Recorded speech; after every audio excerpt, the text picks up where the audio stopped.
Hi and welcome to this tutorial. In our previous tutorial, we learned what a JSP is and how the Tomcat container converts JSP into a servlet, compiles it and then deploys it so that every JSP is actually corresponding to a servlet and behind the scenes. Now in this tutorial, we're going to explore a few concepts of JSPs a little bit more in detail. The first thing that we're going to do is open up the code that we wrote in our earlier tutorial. This is very simple Java code. We're just using primitives and then carrying out simple operations. Things get a little bit tricky when we do a little bit more advanced coding. So let's try that out. I'll create a simple JSP page, and the intention is to display the time in the JSP. Whenever the user accesses the JSP, it displays the current time in the system. So let me go ahead and create a new JSP file. I'll call this clock.jsp. Okay, change the title to clock. In the body, timers, and it's very simple. All I have to do is create a new data object and then print the value here. So I will use the JSP tag equals new date. Simple enough. It actually shows an error. What's the error? It says date cannot be resolved to a type. So I will obviously have to import the date class from the Java util package. Now where do I do that?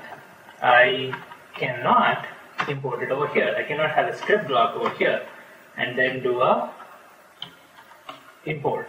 Why can I not do that? Because we learned in our previous tutorial that whatever code we write inside the script block goes inside a method in the converted servlet, and that method is what gets executed on every call, every URL request. So I obviously cannot put the import statement in here because that will also go into a method and we'll get a compiler error. Now where do I put this import? The place where we put the import is this first line that you see over here. There is this JSP tag similar to what we've seen here, but then it is followed by an @ symbol, and then there is this page word over here, and there are a few attributes. We have language equals Java, content type equals text HTML, character set, page encoding. So we will look at these attributes a bit later, but let me tell you that the import that we are trying to do here is one of the attributes that we need to enter over here. Just like language and content type, import is another attribute in this tag. So all I do is I do an import equals, and I enter the package name, and the class which I'm trying to import here. So I will import java.util.date. Save. Now Eclipse does not show an error, and this does not give a compilation error also. Let me just quickly run this.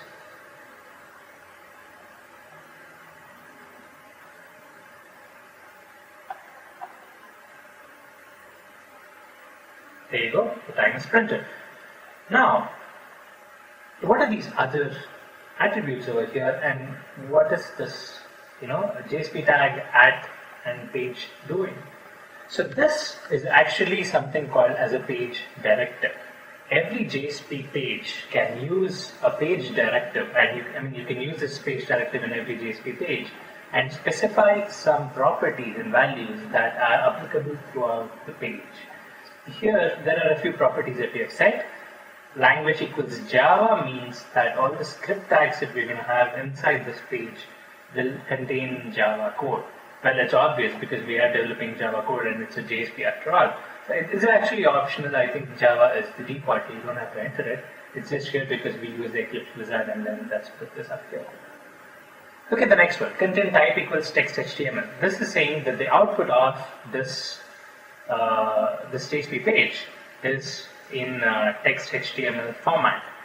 This is similar to what we added in our servlet. Let me open the servlet here. In our servlet tutorial, I added this line of code here. We didn't go into the detail about what this code is, but let's do that now. I added a response that set content type is text/HTML. So what is this doing? This is actually doing the same thing as what our page directive content type is doing. What it says is that the output of this request, whenever this request goes and the output is coming, so this whole output is in text HTML format. So if there is a tag, if I enter a tag here, P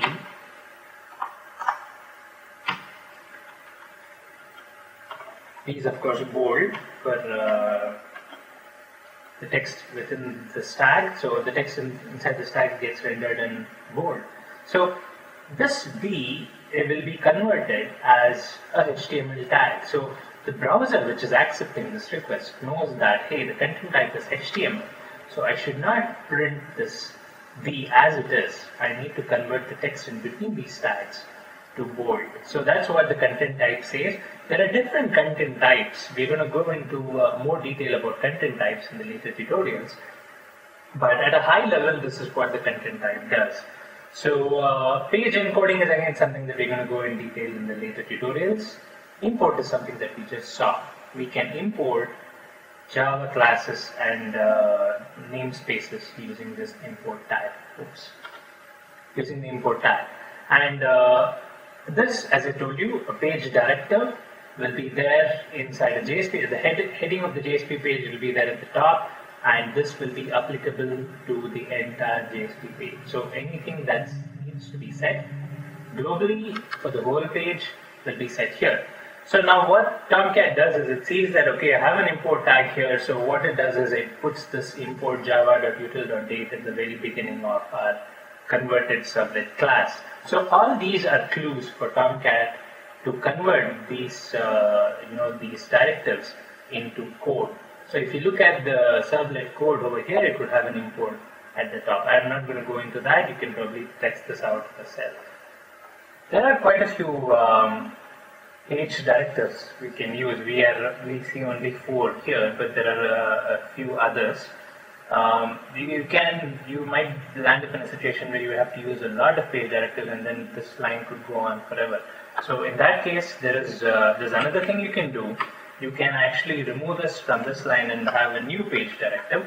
So that would be as simple as opening the directive tag here, page, and then your import. So this is same as what we did before. So all you're doing is you're having a new line and then you're adding this.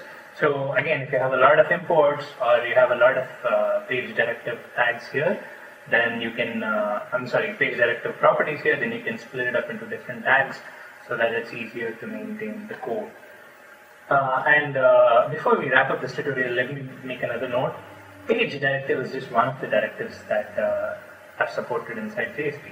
So this @ after the JSP tag is actually a directive tag. So this means that whatever value you're setting here is for the whole page, and it should not be inside a script block. So there's one other thing, one other feature which is handy.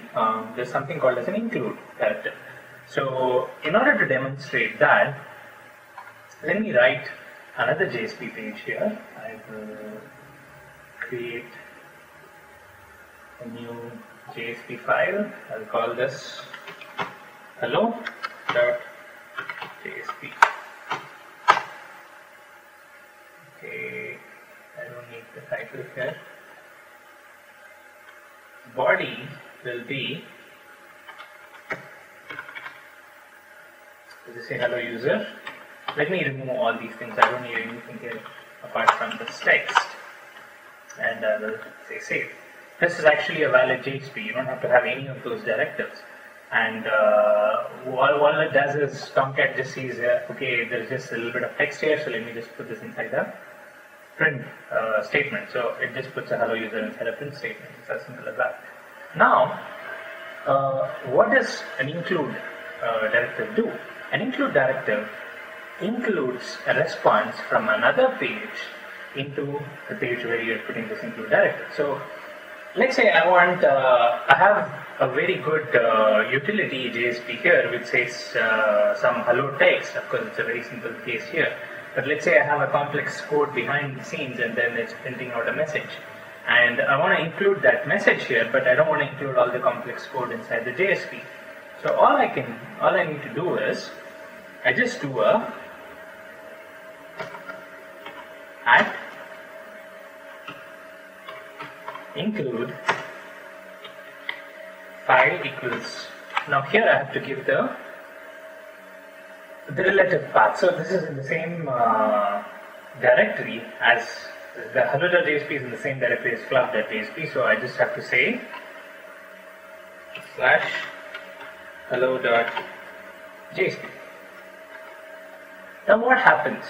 The JSP will get compiled, and Tomcat, what it does is it takes this directive and says, hey, this guy wants the contents of hello.jsp to be embedded inside this JSP page. So what it does is it executes the hello.jsp servlet, gets the response, and it does not directly pass the response to the user. What it does is it generates the response of clock.jsp as well, and wherever we have the stack, it embeds the response of hello.jsp into the response of clock.jsp. So I will save and run this. I just have to refresh. There you go. Hello user is generated by a different JSP, hello.jsp, and the rest of the response is by clock.jsp. So we've seen two of the commonly used directive tags. There are a few others which I'll probably cover in the subsequent tutorials, but this should give you an overview of what a directive tag is, and a couple of usage scenarios of how you can use that inside your JSP files.